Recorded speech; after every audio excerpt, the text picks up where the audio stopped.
तो दोस्तों अगर आप एक लैपटॉप खरीदना चाहते हो लेकिन आप कंफ्यूज हो कि आपके बजट और रिक्वायरमेंट के हिसाब से आपको कौन सा लैपटॉप सेलेक्ट करना चाहिए, तो यहाँ पे मैं आपको स्टेप बाय स्टेप गाइड करने वाला हूँ कि कैसे आप अपने लिए एक बेस्ट लैपटॉप सेलेक्ट कर सकते हो।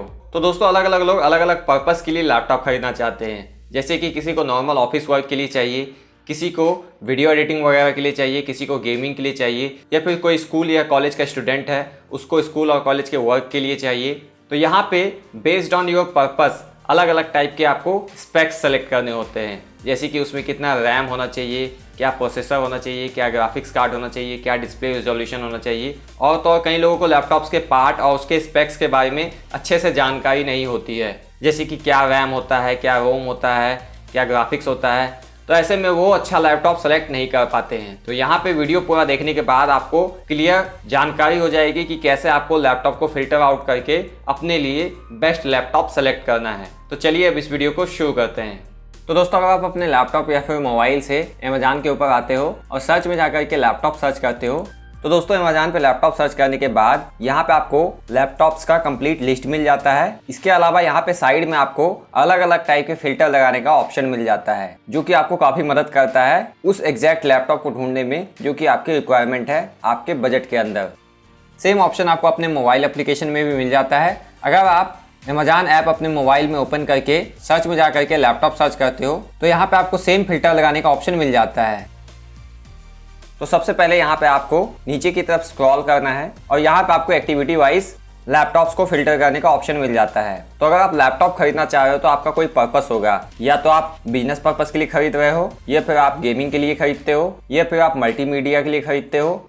Multimedia means video editing, photo editing वगैरह के लिए, या फिर आप कोई स्टूडेंट हो और नॉर्मल स्कूल के प्रोजेक्ट्स मिलते हैं जिसमें आपको पावर पॉइंट प्रेजेंटेशन बनाना होता है, उसके लिए आप खरीदना चाहते हो। तो अकॉर्डिंगली यहाँ पे आपको सबसे पहले ये फिल्टर लगा देना है ताकि आपके यूज़ के अकॉर्डिंग बस आपको वही लैपटॉप यहाँ पे शो होगा और आपको सिलेक्शन में आसानी होगी।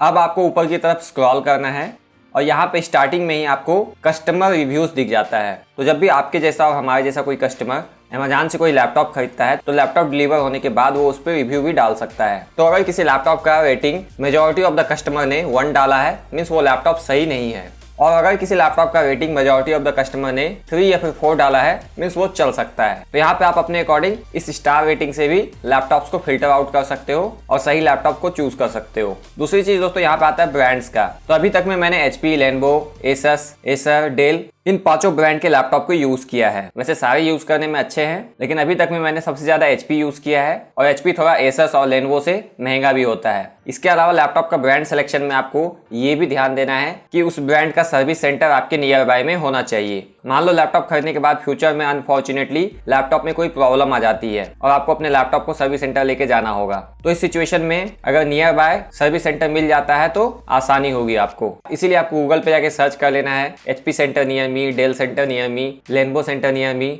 और इस तरह से nearby service centre availability भी एक बाइंग क्राइटेरिया हो सकता है। इसके अलावा कुछ लोगों का फिक्स बजट होता है, जैसा कि मैंने आपको बताया, कुछ लोग अंडर 30,000 ही लैपटॉप खरीदना चाहते हैं, कुछ लोग अंडर 40,000, कुछ लोग अंडर 50,000, और कुछ लोग गेमिंग पर्पस के लिए खरीदना चाहते हैं महंगे लैपटॉप्स को, जैसे कि 70,000, 80,000, 90,000, 1 लाख। तो यहाँ पे आप अपने हिसाब से प्राइस लिमिट भी डाल सकते हो। लेकिन अगर आप हाई स्पेक्स के लैपटॉप लेना चाहते हो, मीन्स ज्यादा रैम हो, ज्यादा अच्छा प्रोसेसर हो, डिस्प्ले रेजोल्यूशन ज्यादा हो, तो डेफिनेटली आपको ज्यादा पैसा पे करना होगा। उसके बाद यहाँ पे आपको CPU मैन्युफैक्चरर का ऑप्शन मिलता है। तो मैं रिकमेंड करूंगा कि आप AMD का CPU लो या फिर इंटेल का लो। तो ये दोनों ही फेमस ब्रांड हैं और अच्छे ब्रांड हैं। तो यहाँ पे आप अकॉर्डिंगली फिल्टर लगा सकते हो इन दोनों का, ताकि आपके सामने सिर्फ इन्हीं दोनों ब्रांड के प्रोसेसर वाले लैपटॉप शो हो। इसके अलावा दोस्तों लैपटॉप में अलग अलग टाइप का डिस्प्ले होता है, AMOLED, LCD, LED, OLED। तो लैपटॉप से लाइट इमिट होता है, मीन्स लाइट निकलता है ताकि आपको लैपटॉप का स्क्रीन अच्छे से दिखाई दे। तो उसी लाइटिंग के लिए अलग अलग टेक्नोलॉजी यूज किया जाता है। LCD के केस में कुछ इस टाइप का फ्लोरोसेंट लैंप यूज किया जाता है और LED के केस में लाइट इमिटिंग डायोड यूज किया जाता है। लाइट इमिटिंग डायोड कुछ इस टाइप का होता है और LCD के केस में लिक्विड क्रिस्टल लाइट यूज किया जाता है। तो LCD के कंपैरिजन में LED में कलर कॉन्ट्रास्ट अच्छा मिलता है। OLED इसका भी एडवांस वर्जन है जिसमें कि कोई बैक लाइट यूज ही नहीं किया जाता। OLED के केस में पिक्सल इटसेल्फ लाइट एमिट करता है और इसका भी एडवांस वर्जन है AMOLED, जिसमें कि और भी अच्छा कलर कॉन्ट्रास्ट मिलता है। तो यहाँ पे आप सिंपल समझ सकते हो, LCD से अच्छा है LED, LED से अच्छा है OLED और OLED से ज्यादा अच्छा है AMOLED, AMOLED। इसके अलावा दोस्तों यहाँ पे आपको CPU टाइप मिल जाता है, मीन्स प्रोसेसर। तो किसी भी लैपटॉप या फिर कंप्यूटर में प्रोसेसर का बहुत ही बड़ा रोल होता है उसको स्लो और फास्ट बनाने के लिए, क्योंकि जब भी आप कोई लैपटॉप या फिर कंप्यूटर में माउस या फिर कीबोर्ड से कोई इनपुट देते हो तो डिवाइस के अंदर बहुत सारे डेटा को प्रोसेस किया जाता है डिस्प्ले पे फाइनल आउटपुट दिखने से पहले। तो अगर प्रोसेसर फास्ट होगा तो तेजी से आपके डेटा को प्रोसेस करके आपको डिस्प्ले पे रिजल्ट दिखा सकता है। तो इसीलिए किसी भी लैपटॉप को फास्ट बनाने के लिए आपका प्रोसेसर बहुत ही अच्छा होना चाहिए। तो यहाँ पे प्रोसेसर में भी जैसा मैंने आपको बताया दो अलग अलग कंपनी है जो कि अच्छा प्रोसेसर बनाती है मेरे हिसाब से, AMD और इंटेल। तो यहाँ पे अलग अलग Ryzen 3, 5, 7, 9, Core i3, i5, i7, i9 मिलता है। तो सिंपल समझ लो दो अलग अलग कंपनी है, इंटेल और AMD। Ryzen 3 इक्विवेलेंट होगा Core i3 के, जबकि Ryzen 5 इक्विवेलेंट होगा Core i5 के, Ryzen 7 इक्विवेलेंट होगा Core i7 के, और Ryzen 9 इक्विवेलेंट होगा Core i9 के। और जैसे ही यहाँ पे आप नंबर्स में आगे बढ़ते जाते हो प्रोसेसर आपका अच्छा होते जाता है और फास्ट होते जाएगा। और यहाँ पे आपको स्टार्टिंग में ही मैंने बता दिया जितना ज़्यादा आप अच्छा सामान लोगे उतना ज़्यादा पैसा भी पे करना होगा। तो यहाँ पे अब आपको डिसाइड करना है कि आपके यूज़ के अकॉर्डिंग आपको कौन सा प्रोसेसर चाहिए। एग्जाम्पल के लिए अगर आप नॉर्मल यूज़ के लिए लेना चाहते हो तो आप Ryzen 3 या फिर Core i3 ले सकते हो। अगर आप नॉर्मल वीडियो एडिटिंग वगैरह करना चाहते हो तो यहाँ पे आप Ryzen 5 या फिर Core i5 ले सकते हो। लेकिन अगर आप कोई हैवी वीडियो एडिटिंग करना चाहते हो, बड़े बड़े सॉफ्टवेयर रन करना चाहते हो जैसे कि प्रीमियर प्रो वगैरह, तो आप Ryzen 7 या फिर Core i7 ले सकते हो और इसमें आप अच्छी गेमिंग भी कर पाओगे। और अगर आपको CPU का बेस्ट परफॉर्मेंस चाहिए तो आप Ryzen 9 या फिर Core i9 ले सकते हो। लेकिन पैसा आपका बहुत ही ज़्यादा चेंज होगा, जहाँ की आपको Core i3 30,000 तक में मिल जाएगा, Core i5 लेने के लिए आपको 50,000 तक जाना होगा, और वहीं पे Core i7 के लिए आपको 70-80 हज़ार रुपया भी लग सकता है, और Core i9 के लिए तो आपको 1 लाख रुपये से ज़्यादा पे करना पड़ जाएगा। और प्रोसेसर में एक इंपॉर्टेंट चीज़ ये भी हो जाता है CPU स्पीड। तो प्रोसेसर में जो भी डेटा को प्रोसेस किया जाता है उसकी एक स्पीड डिफाइन की जाती है जो कि गीगाहर्ट्ज़ में होता है। अगर किसी प्रोसेसर की स्पीड 1.5 गीगाहर्ट्ज़ है तो ये 1.5 इंटू गीगा का मतलब होता है 10⁹ जो कि 100 करोड़ होता है। मीन्स ये 150 करोड़ डेटा को प्रोसेस कर सकता है हर सेकेंड। हर्ट जो है फ्रीक्वेंसी का मात्रक होता है। तो यहाँ पे मैं ज़्यादा डिटेल में नहीं जाता, आपको सिंपल ध्यान रखना है कि अगर आप नॉर्मल यूज़ के लिए लेते हो तो आप 2 गीगाहर्ट्ज़ तक ले सकते हो। अगर आपको हल्की फुल्की वीडियो एडिटिंग वगैरह करनी है तो आप 2 से 2.5 ले सकते हो। लेकिन अगर आपको गेमिंग वगैरह करना है तो आपको 2.5 गीगाहर्ट्ज़ से ज़्यादा का क्लॉक स्पीड वाला प्रोसेसर लेना है, और सिमिलरली क्लॉक स्पीड के हिसाब से आपका प्राइस भी हाई होता जाएगा। इसके अलावा यहाँ पे आपको ऑपरेटिंग सिस्टम मिल जाता है। अब यहाँ पे आपको इंपॉर्टेंट चीज़ मिलता है स्टोरेज टाइप। तो अभी मेनली 2 ही टाइप का स्टोरेज टाइप चल रहा है। तो अभी आपने सुना होगा स्टोरेज के केस में HDD और SSD। तो HDD होता है आपका मैकेनिकल हार्ड ड्राइव, और SSD मीन्स होता है सॉलिड स्टेट ड्राइव, और जिसमें दोनों टाइप के स्टोरेज होते हैं उसको हाइब्रिड ड्राइव कहा जाता है। मीन्स HDD भी होगा और SSD भी होगा। तो मान लो किसी लैपटॉप में 1 TB का SSD स्टोरेज है और किसी लैपटॉप में 1 TB का HDD स्टोरेज है, तो जिसमें SSD है वो 5 से 10 गुना ज़्यादा फास्ट चलेगा। सिंपल आपको ध्यान में रखना है कि SSD आपका बेस्ट होता है और ज़्यादा फास्ट चलता है। तो अकॉर्डिंगली किसी लैपटॉप में अगर SSD है तो वो ज़्यादा महंगा होगा एज कम्पेयर टू जिस भी लैपटॉप में HDD है। जैसा कि यहाँ पे आप देख सकते हो किसी लैपटॉप में 1 TB HDD है तो उसका दाम 24,000 रुपये है, जबकि इसके 1/4 यहाँ पे स्टोरेज है SSD जो कि 256 GB है। क्वांटिटी में देखा जाए तो 1/4 है, लेकिन इसका प्राइस हाई है, 6,000 रुपये ज़्यादा महंगा है। तो इससे पता चलता है कि क्वालिटी की ज़्यादा वैल्यू है, क्वांटिटी की नहीं। लेकिन किसी किसी लैपटॉप में दोनों मिल जाता है, आपको SSD भी मिल जाता है और HDD भी मिल जाता है। तो ऐसे केस में लैपटॉप का प्राइस और ज़्यादा हाई हो जाता है। इसके अलावा यहाँ पे कुछ लैपटॉप एंटी रिफ्लेक्टिव होते हैं, मीन्स उसमें आपको आईने जैसा अपना चेहरा दिखाई नहीं देगा, रिफ्लेक्शन उसका कम होगा। उसमें CD DVD लगाने का ऑप्शन आता है। कुछ कुछ लैपटॉप मोबाइल जैसा टच स्क्रीन वाला भी होता है। किसी किसी लैपटॉप को आप बेंड भी कर पाते हो। इसके अलावा ये आपको कनेक्टिविटी के बारे में पता होगा, लैन केबल के लिए इथरनेट पोर्ट होना चाहिए। अगर आपको प्रोजेक्टर से लैपटॉप को कनेक्ट करना है तो HDMI पोर्ट होना चाहिए। USB पोर्ट होना चाहिए मोबाइल और लैपटॉप को कनेक्ट करने के लिए USB केबल के थ्रू।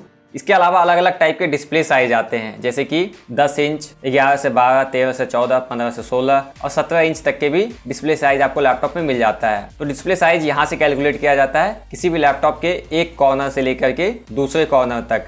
अगर कोई लैपटॉप बोला जाता है 15 इंच का है तो अगर आप मेजरिंग टेप से इस कॉर्नर से इस कॉर्नर तक मेजर करोगे तो वो 15 इंच का होगा डिस्प्ले। तो किसी को छोटा डिस्प्ले चाहिए होता है, किसी को बड़ा डिस्प्ले चाहिए होता है, यहाँ पे आप फिल्टर लगा सकते हो। इसके अलावा यहाँ पे आपको अलग अलग रिजोल्यूशन मिल जाता है। तो डिस्प्ले का रिजोल्यूशन भी बहुत ही ज़्यादा इंपॉर्टेंट हो जाता है अगर आप वीडियोस और मूवीज़ देखना चाहते हो लैपटॉप में या फिर गेमिंग करना चाहते हो। तो कई बार आपने देखा होगा कि अगर लैपटॉप में आप 1080p या फिर 4K वीडियो प्ले करते हो तो प्ले नहीं होता है, फंसता है। तो ऐसा इसलिए होता है कि डिस्प्ले का रिजोल्यूशन कम पिक्सल में होता है और वीडियो आप हाई पिक्सल का प्ले कर रहे हो, मीन्स 1080p या फिर 4K का।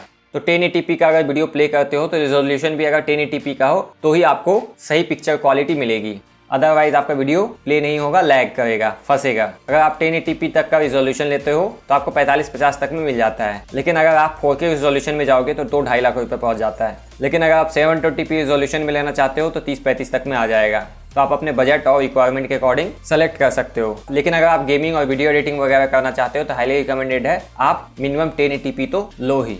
इसके अलावा face lock, fingerprint lock, voice lock ये सब लगाने के लिए फीचर मिल जाता है, इसे बायोमेट्रिक फीचर कहते हैं। तो प्रोसेसर के बाद यहाँ पे सबसे दूसरा इंपॉर्टेंट चीज़ होता है रैम। तो रैम आपका 2GB, 4GB, 8GB, 16GB इस टाइप का होता है। तो जितना आप ज़्यादा रैम लोगे उतना ज़्यादा आपको प्राइस पे करना होगा। तो रैम का क्या रोल प्ले होता है किसी लैपटॉप में? आपने मान लो लैपटॉप में माउस या फिर कीबोर्ड से कोई भी बटन दबाया, कोई कमांड दिया, तो प्रोसेसर अब डेटा प्रोसेस करेगा लैपटॉप के अंदर। लेकिन जो भी डेटा प्रोसेस करना होता है वो डेटा दिया जाता है रैम द्वारा। तो जितना ज़्यादा से ज़्यादा डेटा रैम स्टोर करके रखेगा ताकि वो प्रोसेसर को बाद में प्रोसेस करने के लिए दे सके, उतना ज़्यादा लैपटॉप आपका फास्ट होगा। तो अगर आप नॉर्मल यूज़ के लिए लैपटॉप लेना चाहते हो तो 4GB तक ओके है। अगर आप नॉर्मल वीडियो एडिटिंग वगैरह करना चाहते हो तो आप 8GB तक ले सकते हो। लेकिन अगर आपको गेमिंग वगैरह के लिए लेना है तो मिनिमम 16GB तो लेना ही लेना है। और कोई हैवी वीडियो एडिटिंग सॉफ्टवेयर जैसे कि प्रीमियर प्रो, आफ्टर इफेक्ट्स ये सब यूज़ करना चाहते हो तो आपको 16GB तक तो लेना ही लेना है। और इससे ऊपर आप जाओगे तो ज़्यादा पे करना पड़ेगा, वो आपके बजट पर डिपेंड करता है। इसके अलावा आपने रैम तो समझ लिया कि डेटा स्टोर करता है ताकि वो प्रोसेसर को दे सके डेटा प्रोसेस करने के लिए। तो रैम भी यहाँ पे अलग अलग टाइप के होते हैं। जैसे कि आपने प्रोसेसर में देखा Core i3, Core i5, Core i7, Core i9, उसी तरह से रैम भी अलग अलग टाइप का होता है, जो कि है DDR3, DDR4, DDR5, LPDDR5 इस टाइप के। DDR का मतलब होता है डुअल डेटा रेट, मीन्स जब भी प्रोसेसर को डेटा चाहिए होगा प्रोसेस करने के लिए तो वो रैम से डेटा मांगेगा।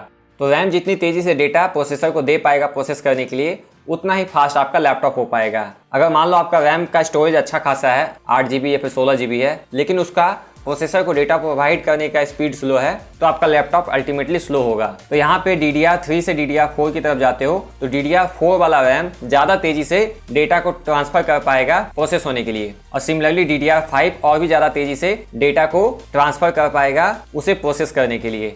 तो नॉर्मल यूज़ के लिए आप DDR3 ले सकते हो, या फिर गेमिंग वीडियो एडिटिंग वगैरह करना है तो DDR4 या फिर DDR5 में जा सकते हो।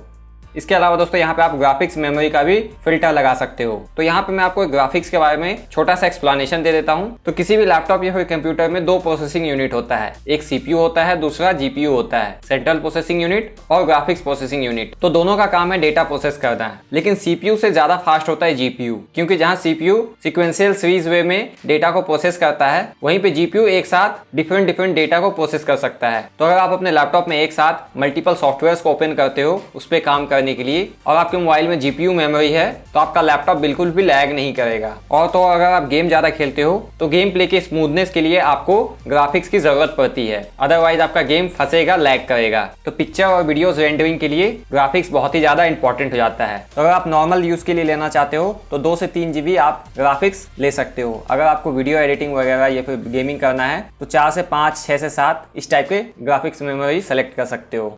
सिमिलरली आपको बैटरी लाइफ मिल जाता है कि फुल चार्ज करने के बाद कितना घंटा मिनिमम चलना चाहिए वो सब यहाँ पे आप चूज़ कर सकते हो।